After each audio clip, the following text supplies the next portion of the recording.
I served 23 years in the Army, and a lot of good things came out of that. And uh, one thing I really like in remembering my service are some of the lessons learned and some of the terms and phrases that we use on a common basis. Some of those I'll never forget. One of my favorites is keeping your head on a swivel. I really like that one because it really is applicable to everyday life, no matter what you're doing and where you are, what your job is, or whatever. It applies anywhere. It just means that you need to be aware of your surroundings. It's all about situational awareness, and this is particularly true if you're in a position of influence, whether you're a manager or a leader or an executive. This is particularly true.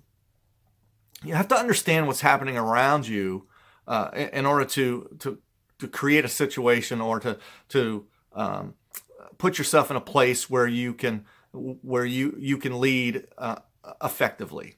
But really, what that takes is you have to also understand where you are personally and how that affects your environment around you. And that requires a couple of things, really important elements of successful leadership. And one is emotional intelligence. And emotional intelligence is part of this principle of emotional intelligence is to be self-aware. And so to be self-aware, you have to have the ability to self-reflect. And sometimes what that looks like is you have to look at a situation and really think about how it went down and what could you do better, or what would you do to do again the same way because it was the right way, or what would you improve, right? And that can happen overnight. That can take a matter of days, but most of the time, as an effective leader, you got to be able to self-reflect on the fly. So that takes some practice, and it also takes some guidance.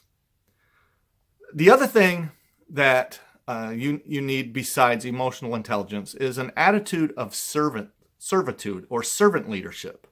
Because once you are in a position to influence others, and it doesn't matter, you don't have to be an executive or a manager or a team leader or whatever the case may be.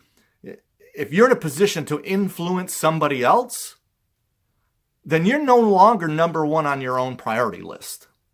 So that person or that group of people or that organization that you're influencing has to come above you on your own priority list. So those are just two principles of an effective leader: emotional intelligence and the ability to self-reflect and self-adjust and have a mentality of servitude.